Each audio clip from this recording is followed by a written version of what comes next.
Good morning, business builders, and welcome to this week's Top Tip Tuesday for the Lifestyle Business Builders. It's term 2, week 2 of 2020, lots of twos going on, and I'm excited to get straight into it. So thank you very much, Lucy and Zvico, for posting your questions. I'll get onto those.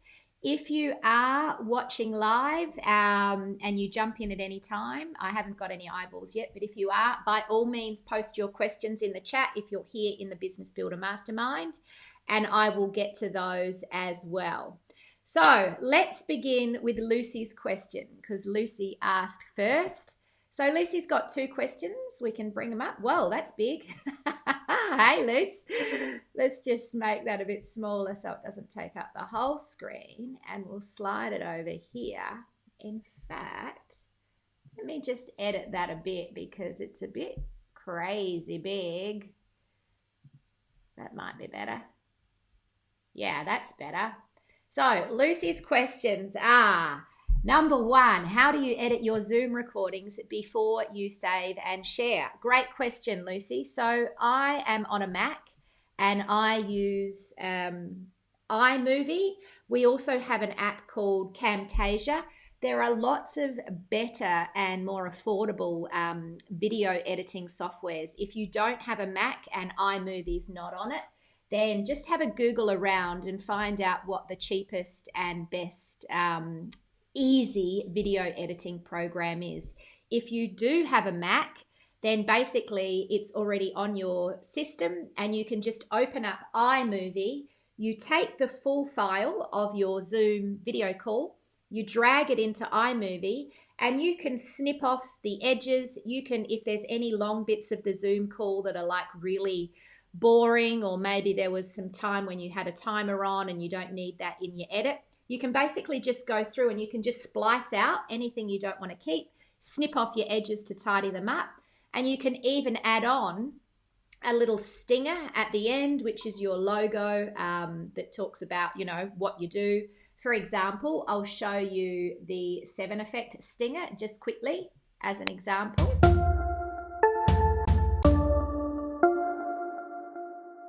So if you're in our programs, you will notice that that happens at the end of all of our videos. And at the front, you can create an introduction, which could be a montage of you doing all sorts of things, or it could just be a footage of you, of what your program is coming up, or any kind of heading. Super easy to do all of that in iMovie. As I said, if you don't have a Mac, then check out... have a Google around, even maybe if anyone knows in the group of a good quality editing software that's not in iMovie, please let us know. There is definitely Camtasia, but I don't love Camtasia. I find it's very expensive and it's actually not, to me, user-friendly, but super popular, and lots of people love Camtasia as well. So basically, you take your raw footage and you drag it into an editing software, and then you can splice and dice as you like. That'll leave you with another file that you can upload into wherever you actually want to share them. All right, your second question. It looks like Lara has finished the LGM. Now what do I do with it and how? So just for those that don't know what an LGM is, LGM stands for Lead Generation Machine. Oh, look, Lucy. Ali's actually saying she uses Movavi. I think that's how you pronounce it. So Movavi. And if that's easy and good to use, then by all means, grab that one. So back to Lucy's second question. Lara's finished the LGM. LGM stands for Lead Generation Machine. And what do I do with it now and how? So basically, Lucy, the reason I recommend that everyone, I don't know why that's so big there, but we'll close that off. The reason I recommend everyone starts out with a free MailerLite account to test their first LGM is to make sure that we have proof of concept. So now, Lucy, you should have a link that's basically to a landing page, and that landing page is where people will opt in and gather your download, the hypnosis download, and then become part of your nurture sequence automatically, and then go onto your main email list and hear from you regularly as you connect with your community. So what we need to do, Lucy, is we need to take that link and put it on your website. So it can be either a pop-up on your website or just on the home page of your website in a box with saying download the free hypnosis here. We also want to take that link and put it anywhere that people can access you. So for example, on your Facebook page, there's buttons and you can make some of those buttons a link. So I would recommend taking the link to your landing page and putting that on your Facebook page as a permanent button on the home page. I would also recommend doing a couple of posts and then adding the link below and really just doing a bit of a campaign on social media to let people know that this is a new resource. Down the track, once we've tested it, and here's what we need to test for, does this thing convert? Once we've tested it, you can put a Facebook ad on it and you can literally drive traffic to it. You know, because you've tested it, that people that opt into that funnel get warmed up and eventually reach out and want to do something more with you. So for now, what we want to do is just get that link in front of as many people as possible.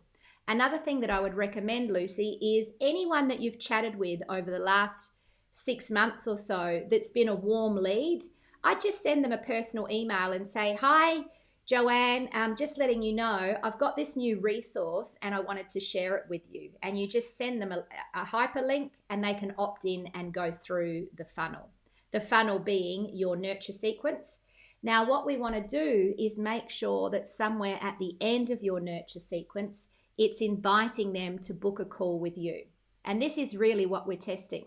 Now, the beautiful thing is, if we know that this nurture sequence, A, the landing page converts and people opt in, so now you've got emails and it's building your list, and B, people go through the nurture sequence and put their hand up and say, I want to connect with you, we now know that this is a funnel worth paying to put traffic on. And when I say traffic, I mean eyeballs through either SEO on Google, through YouTube, or through Facebook ads. And then that's basically leads on tap for you. But we're testing it for free. So for now, get everyone you know to jump onto the link and go through the nurture sequence. See if they download it. Watch how many people open how many emails. See if you get any feedback. And let's see how well it works. And here's the great thing. If for any reason it doesn't work, we just look at where do people fall out. Are they opting in? Yes or no? If they're not opting in, we know that we need to fix the landing page. If they're opting in, but then they're not reading all of the emails, we know that we need to change the subject line. If they're opening the emails and reading them, but they're not actually taking a call to action, we know that we need to be more compelling with our content. So it's a really great way to hone and refine our rapport building marketing with our clients.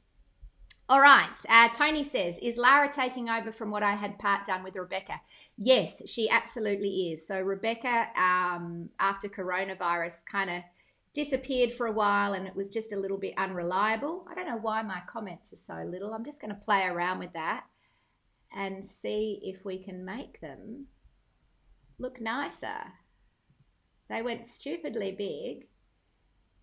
And now that's a bit better, isn't it? And Lucy's was crazy small. But anyway, yes, Tony, Lara is taking over. So what we need to do is connect you and Lara to get the final bits done so that can all be taken care of. So yes, just reach out to Lara or tag her in the LBB and she'll get onto it straight away. Yours, Ali's, and Lucy's are all in her May goals. Speaking of LGMs, lead generation machines, Ali says, what do you do if you have more than one LGM? Great question, Ali. I have lots of them. You want to test them and they can all live. So the new 7 Effect website is actually going to have 4 lead generation machines on them, all taking people down a different path.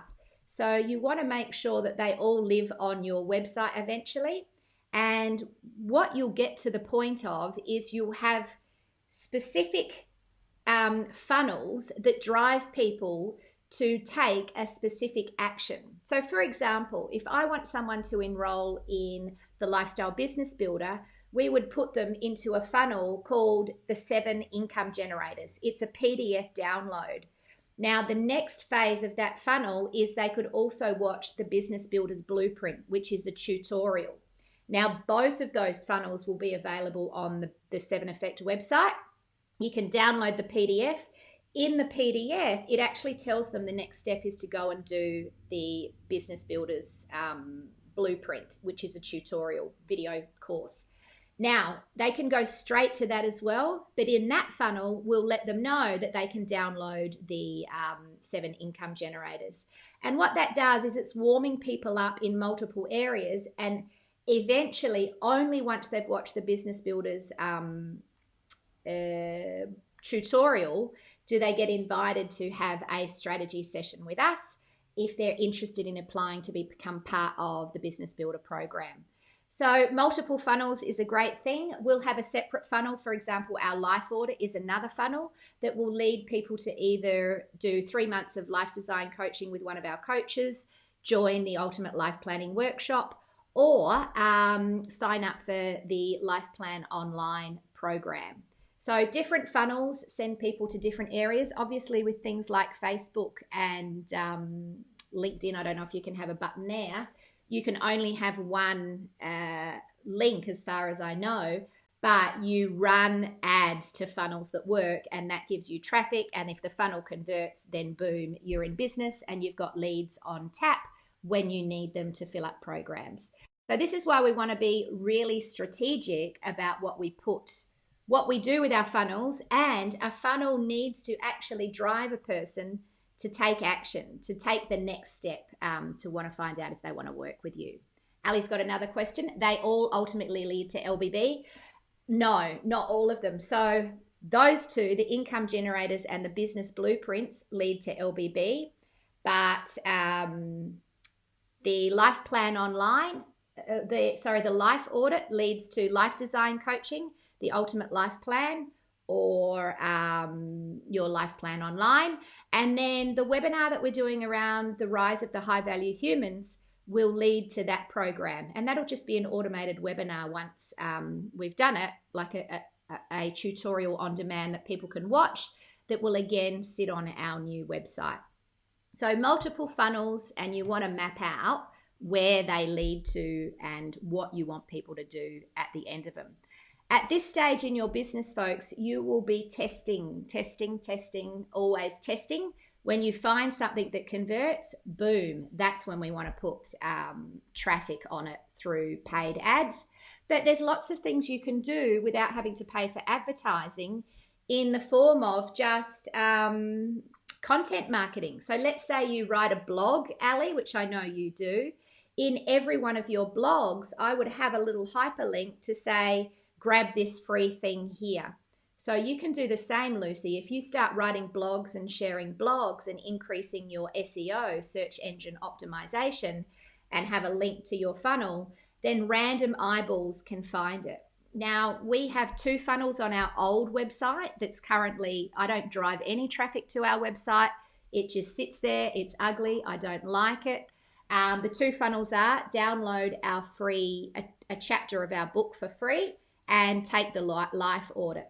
Now, last month, I thought I should actually tally up how many leads we're getting from this. From the book alone, 67 new leads.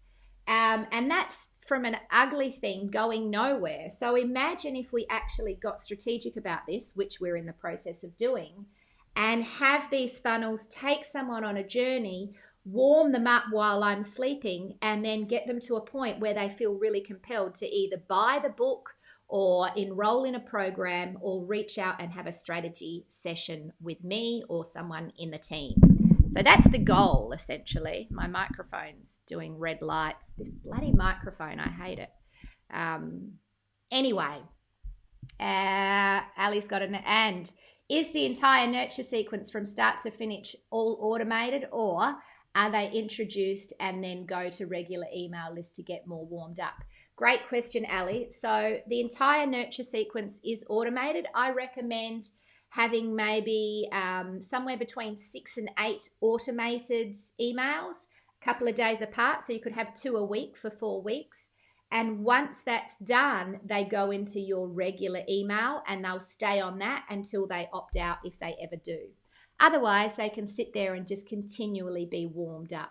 But we want to be strategic about what's the first impression we want to make. How do we hold their hand, let them get to know us really well, and then bring them into the flood of your regular email. And when I say flood, you want it to be flood them with good stuff. Ali says, great idea on the link. Excellent. I'm glad that is helpful. All right. Now, Zviko's got a great question as well. How do I stop being scared of asking for a sale? Now, this is a really good one, Zviko, and I think that a lot of people in the LBB community can probably relate to this. In fact, I can say from interviewing business builders and startup coaches and consultants, one of the biggest things that hold people back is fear of selling. What lives under that? Fear of rejection, usually, or fear of being a pain in the neck or looking like a fool, which is really all linked back to fear of rejection. So tip number 1, Zviko, would be jump on an NLP call with Tony and let's do some NLP on that. But tip number 2 would be, from my perspective, lean into it. And let me give you some practical tips around how you can lean into it. Boom, we'll play with this. So here, if we think about it, the sale, the thought of making a sale brings up fear for Zviko. So we talk about this in the case study program. I think it's in week 2 when we look at the faith module. Tony does some NLP techniques with everyone in our case study program. And I talk about the fact that the brain really thinks in 2 things: pictures and words. And the combination of those pictures and words tends to leave us with an emotion or a feeling. It's a kinesthetic response. And it's actually our feelings or our emotions that move us. So if we want to create movement, we need to shift the emotion. If we want to shift the emotion, we need to go back and look at, well, what are the pictures and words that are going on? And for those of you that were in the recent coaching masterclass, we talk about this in terms of the physical being the thing that I feel in the body, the emotional, and so what do? The mental, physical, and emotional. So the story that's going on in my head, which is the pictures and words, the physical, where I feel it in my body, and the emotional, what emotions that leaves me with. So Zviko, the trigger is what? Well, I don't know specifically, but if I was on a coaching call with you, I would ask this question. What is the trigger that has you feeling scared of asking for a sale? Is it just thinking about asking for a sale? Is it when you pick up the phone to have a strategy session? Is it once you're in the conversation? Like, where does the scaredness start to begin? And so we take that moment and we ask the question and we say, right, in that moment, Zviko, what pictures come into your mind? Now, you may be or you may not be consciously aware of this. And what words do you start to say to yourself? Now, what might happen is if Zviko really tunes into that moment, she can start to connect and go, okay, yeah, actually what I imagine is this person looking at me with shock and horror and telling me I'm an idiot. And then I say to myself, oh my God, I knew they would hate it. Now, that's probably not your pattern or your story, but we want to unpack that pattern. What are the pictures and what are the words? And then we go, okay, rather than being scared about asking for a sale, how would you rather feel? And so we go, okay, let's say we've got scared, and then scared leaves me feeling embarrassed. Zviko might say, actually, what I'd rather feel is confident. And so we go, okay, great. if you want to feel confident, what are the pictures and the words that go with your confidence? So we go, okay, when was the last time, Sviko, you felt really confident? And Sviko can think of a time, and then we draw out, okay, when you're feeling confident, number one, where do you feel it in your body?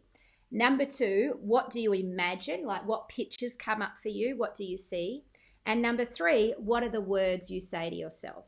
And so now we can create a new pattern. And we go, okay, we've got a pattern over here, which we don't want, which has these pictures and these words, which lead to this emotion. And we've got a pattern over here, which we do want. Oops, wrong thing there, which leads to confidence. And so then all we do, let's take a tidier place, is we go, okay, we have the trigger. The trigger is the thing that causes the state, whether it be scared or confident. So the trigger is the thing that's going to keep happening anyway. We can't change the trigger. So the moment when you have that interaction with a client, it's going to keep happening in your business. But we can change your response to the trigger. And so your current response to the trigger has the pattern of feeling scared. What we want is we want to create a response where you feel confident. So in your imagination, we take Zviko's pattern for confidence, sorry for my spelling, and we go, okay, this is what we want to feel, confidence. Okay, what are the pictures that go with that?